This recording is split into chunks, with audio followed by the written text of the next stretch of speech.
सलाम नमस्कार जय भीम। आप देख रहे हैं भारत मीडिया। तो हम बलिया के बेलथौड़ में मौजूद हैं और यहाँ पे समीर मंटू हत्याकांड को कौन नहीं जानता है। 24 अप्रैल को उनको मरा हुआ छोड़ दिया गया था। 18 दिसंबर को उनकी जो है मौत हो जाती है। सबसे बड़ा संयोग यहाँ पे ये है कि सभी दल के जो लोग आ रहे हैं और दोनों परिवारों को जो सांत्वना दे रहे हैं। तो सांसद जो है सलेमपुर सांसद रमाशंकर विद्यार्थी जी सांत्वना देने के लिए आए हुए हैं। उनसे बात करते हैं और इस संबंध में जानने की कोशिश करते हैं। देखिए, आप कल्पना करिए कि कोई भाई हमारा अपने रिश्तेदारी में जाए और अकारण ही रास्ते में उसको इस कदर मार दिया जाए कि उसकी मौत हो जाए। अपराधियों का मनोबल इतना बढ़ गया है कि रूह कपा देने वाली घटनाएं जनता को देखनी पड़ रही है। पुलिस प्रशासन बिल्कुल पस्त हो गया है अपराधियों के सामने और सत्ता संरक्षित अपराधी बेलगाम होकर घटनाएं कर रहे हैं और हाजिर हो जा रहे हैं। मैं दुख में शामिल होने आया। बाकी इस परिवार की क्या मदद हो सकती है, पीड़ित को कैसे न्याय मिल सकता है, इस पर मेरी नज़र बनी हुई है और इसमें परिवार की मदद की जाए। लोगों का मानना है कि अगर समीर के साथ जो 24 नवंबर को घटना हुई थी, अगर उस घटना पर जो प्रशासन कार्रवाई की होती, रामपुर एसओ जो कार्रवाई की होती, तो शायद जो है 13 दिसंबर की घटना नहीं होती। इस पर आप क्या कहेंगे? दलित मारा गया ना, और दलित को बुरी तरह से मार दिया गया और उस पर कोई कार्रवाई नहीं किया। अगर कार्रवाई करके अपराधियों को उसी समय सजा दिला दी गई होती तो दूसरी घटना नहीं होती, आयुष की नहीं होती।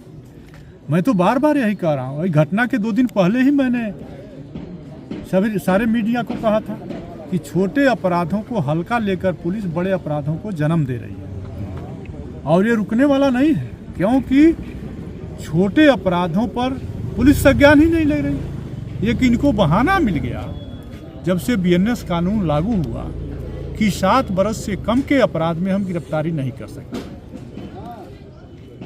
और गरीबों के साथ 7 बरस से कम वाले अपराध ज्यादा किए जाते, कारित किए जाते हैं और इसका खामियाजा, बीएनएस कानून का खामियाजा प्रदेश का गरीब नागरिक भुगत रहा है। जिसको मन कर रहा है वह भी जानता है कि इसको इतना मारो हाथ टूट जाए, पैर टूट जाए, लेकिन गिरफ्तारी तो होनी नहीं है, क्योंकि बीएनएस की धाराओं के मुताबिक 7 बरस से कम के अपराध में गिरफ्तारी नहीं होती। और अगर अब पुलिस को तो उसका कोई विकल्प करना चाहिए था ना। 151 भी नहीं कर पा रही है पुलिस। किसी को बुरी तरह से मारा, इस लड़के को सड़क पर मारा गया बुरी तरह से, 151 भी पुलिस की क्या।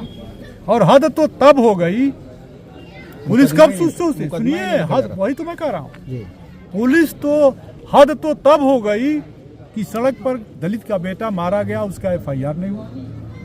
यह भी हद नहीं है। हद तो यह हो गई कि उसी घटना में हत्या तक हो गई, 2 हत्याएं हो गई, लेकिन किसी सिपाही का बाल बांका हुआ क्या? पुलिस का एक बाल खत्म हो गया। घटनाएं होंगी और न एसओ दंडित होगा, न सिपाही दंडित होगा। बीट लगती है पुलिस की, रोज रात चोरियां बढ़ रही हैं और बीट के सिपाही नहीं सस्पेंड होगा। तो जब किसी को कार्रवाई का भय ही नहीं है तो अपराधी तो भय मुक्त होकर के घटनाएं कर ही रहा है। सर, भाजपा शासनकाल में ये कहा जा रहा है कि अपराधियों को जो है या तो जेल जाएं या तो ऊपर जाएं। सारे अपराधी भारतीय जनता पार्टी का झंडा उठा लिए। कोई अपराधी कहीं नहीं गया, भारतीय जनता पार्टी का झंडा उठा लिए हैं और भारतीय जनता पार्टी उनको संरक्षण दे रही है। जाति देखकर इनके बुलडोजर चल रहे हैं और इतना ही नहीं, एक से एक अपराधी तो हैं। आपने देखा होगा ना वो सिरप कांड, कालीन कांड और अभी उन्नाव कांड भी कल परसों से चल रहा है। देखे आप?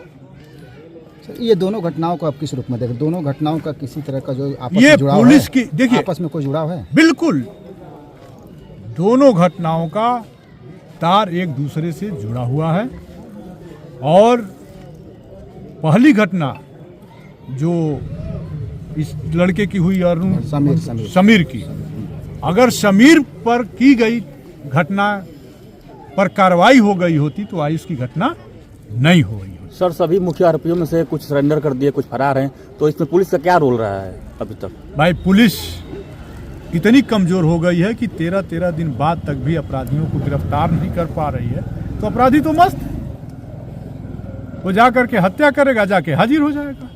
पुलिस का काम क्या है? अब पुलिस केवल गरीबों को थाने बुलाए और भ्रष्टाचार से वसूली करे और वसूली करके फिर मस्त रहे। पुलिस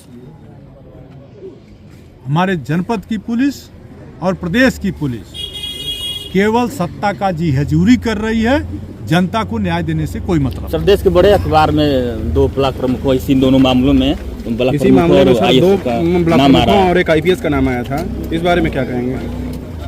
मैंने तो कह दिया आपसे ना कि ये सत्ता संरक्षित अपराधी है और इसके अगर तह में जाना हो, एक कप्तान आए थे और बलिया के ही एक चौकी पर DIG देखे थे, IG ने क्या किया था। लेकिन यहाँ की बलिया पुलिस की हिम्मत नहीं है। गांजा के तस्करों को, शराब के तस्करों को, हत्यारों को तह में जाए ना तो सब पर्दाफाश हो जाएगा। भारतीय जनता पार्टी का जितना बड़ा नेता, उसके पॉकेट में उतना बड़ा अपराधी। इन दोनों परिवारों के लिए आर्थिक मदद की क्या मांग करेंगे आप? इन दोनों परिवारों को कम से कम, क्योंकि ये सरकार की विफलता है, इसलिए कम से कम 50 लाख रुपया दोनों परिवार को सरकार को देना चाहिए और हम भी अपनी पार्टी की तरफ से इस परिवारों की मदद करें। सर, जिस तरह से अपराध हो रहा है 2-3 महीनों से लगातार हमारे पूर्वांचल में, उस पर अब इस तरह अपराध पर अंकुश कब लगेगा? इस तरह अब तो लग रहा है कि जब भाजपा जाएगी तभी जनता चैन पाएगी। सर, बलिया में पशु तस्करी और वसूली को लेकर के बड़ा ऑपरेशन हुआ था, जिसमें पूरे नरही थाना के अधिकारी से लेकर तमाम अधिकारियों पर कार्रवाई हुआ था, सभी बहाल कर दिए गए। क्या कहेंगे इसको लेकर? कहा तो भाजपा का जितना बड़ा नेता, उसके पॉकेट में उतना बड़ा अपराधी है और पुलिस सत्ता की जी हजूरी कर रही है, तो फिर जनता को न्याय नहीं मिलना। जनता मारी जा रही है, पीटी जा रही है, हत्याएं हो रही हैं, लूट हो रही है। मैंने तो 3 दिन पहले ही कह दिया था, कप्तान से मेरी बात भी हुई थी बलिया और देवरिया की। 3 दिन पहले मैंने वीडियो बना के आप लोगों को भेजा भी था। हमको अपने सोर्सों से पता लगे थे कि ऐसी घटनाएं हो रही। अब मैं तो साल भर से इस कप्तान के पहले वाले कप्तान से भी मैंने कहा था कि भटके हुए नौजवानों की गैंग घटनाएं जो कारित कर रही हैं, उस पर आपने रोक नहीं लगाया। तो ये फरसा गैंग, त्रिशूल गैंग, शिकारी गैंग, कौन कौन गैंग बनी है, इससे आप परेशान हो जाएंगे। तब तो पुलिस ने चेता नहीं। और अब भी पुलिस के पास समय है कि अगर चाहती है कि पुलिस का एक बाल कायम रहे तो अपने कार्य प्रणाली को बदले, जी हजूरी न करे सत्ता की, जनता को न्याय दे, जनता से वसूली न करे।